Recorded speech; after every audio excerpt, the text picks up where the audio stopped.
Hello everybody, Kyle Grumke here from Grumke Farms again, and we are in the crop field finally. It's a beautiful day, and I just want to walk you through what we're doing today. So today, I'm on the 9650 and I'm applying our nitrogen fertilizer for corn. And what we use here on the farm anymore is UAN, urea, ammonia, ammonium nitrate. And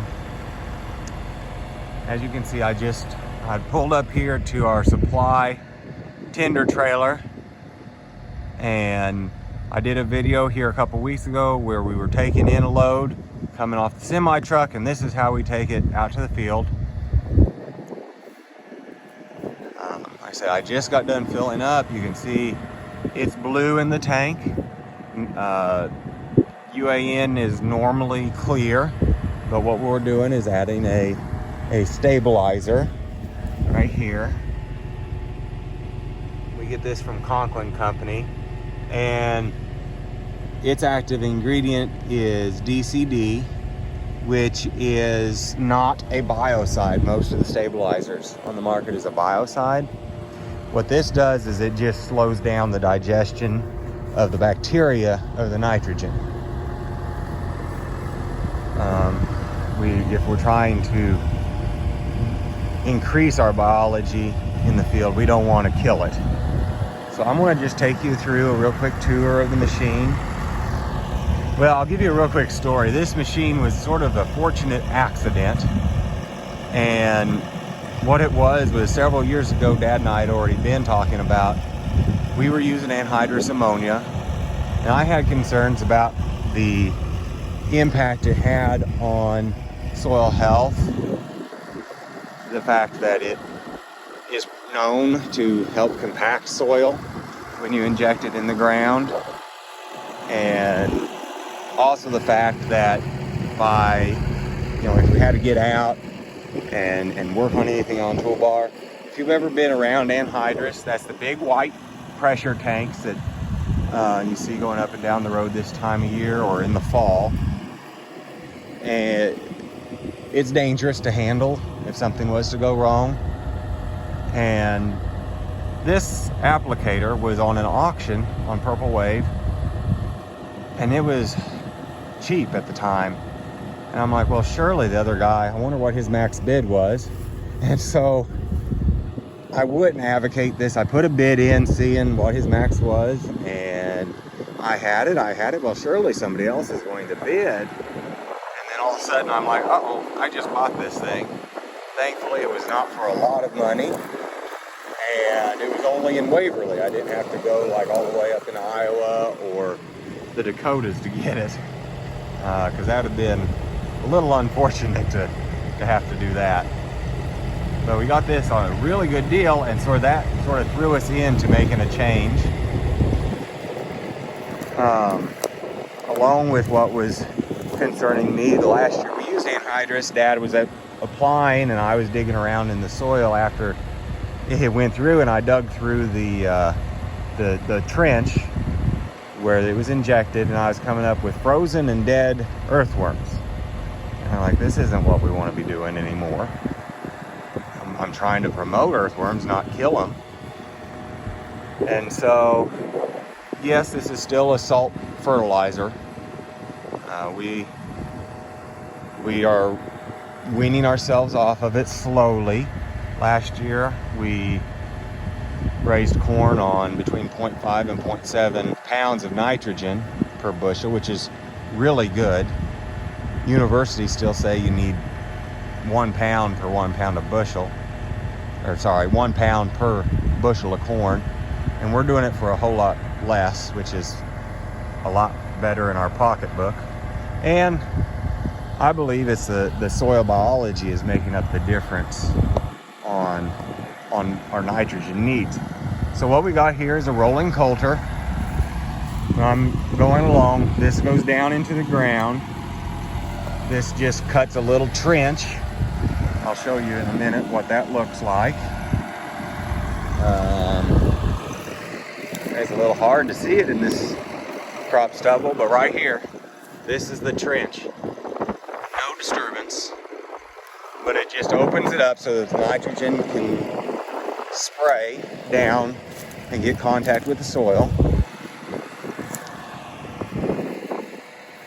Here is the nozzle. It shoots it right behind it, and it's all metered by a ground-driven pump right up here.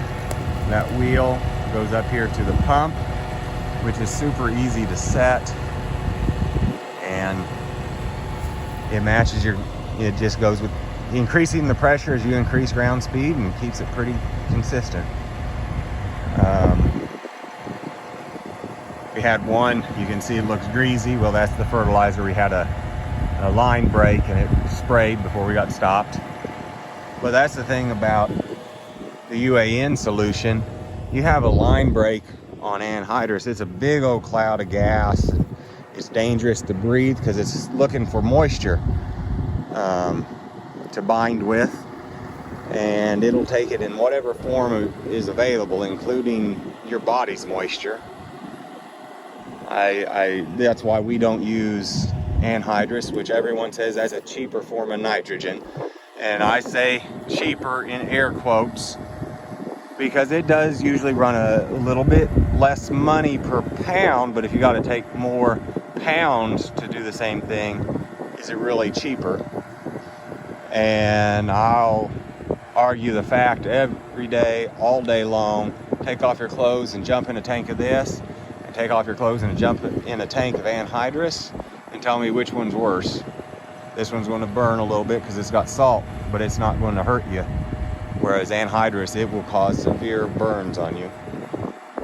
So I'll just walk you through our filling procedure. So I turn the valve on this tank on, which is plumbed to a pump sitting on the front of the tongue there. We've got this hose, comes over here, hook it here, turn on the shut off, turn the pump on, and pump it full.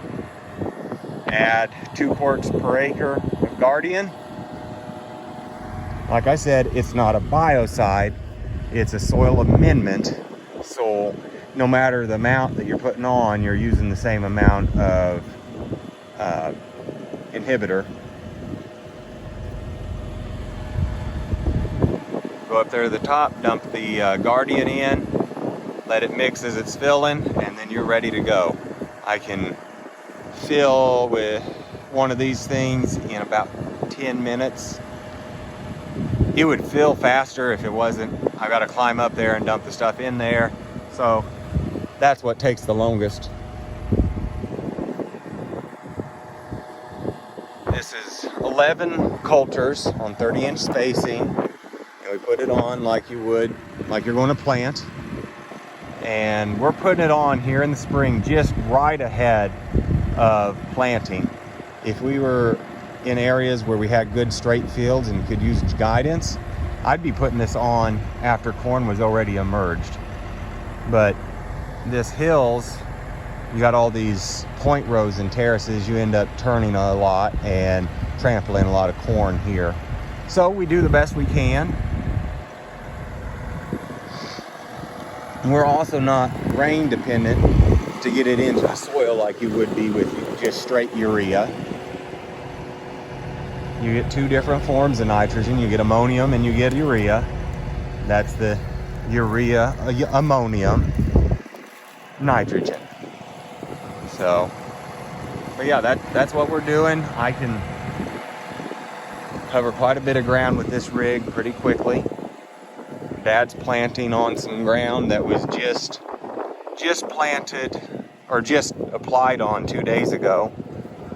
And with anhydrous, there's usually a little wait time for it to disperse in the soil. There is no wait time on this. You could, the planter we had, the guy that owned it before us, he was putting on a portion of his on the planter in 2x2, so 2 inches to the side of the seed and 2 inches below the seed, which we don't have it on our planter because this is corrosive, and we really want to not rust up our planter.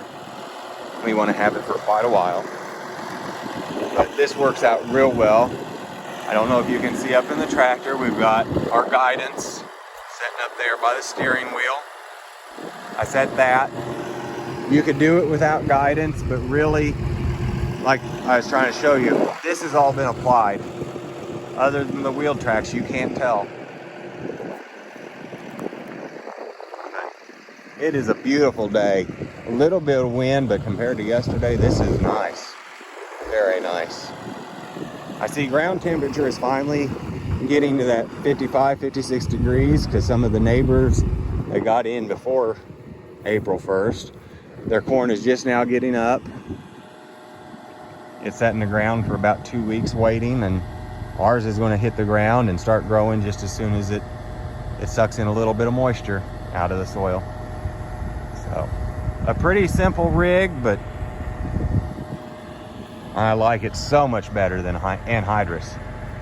Oh, also, we do not fall apply any of our nitrogen, because why put it out there 9 months ahead of when the corn needs it? Corn's going to need it about July in our area, and if you put it out there even with an inhibitor, which a lot of people aren't using one that's just a enzyme based, they're using a biocide, it's still going to leach. So that's part of the secret to getting down to the 0.5 and 0.7. You put it on there when you need instead of way ahead. I understand some people do that because of the crunch with workforce and time when you're covering a huge amount of acres, trying to get it on. But with Mom, Dad, and me, we're able to keep the planter rolling and keep this rolling. And like I said, I can cover a lot of ground with this and get way ahead of the planter if we're wanting to. So anyway, that's our nitrogen application process, and I'm going to go ahead and let you guys have a good day. As you're headed out, if you wouldn't mind hitting that like and subscribe, that helps the analytics get it in front of more people. Just trying to show everybody what we're trying to do, being more regenerative, being concerned with soil health, and so you all have a good day. Talk to you later.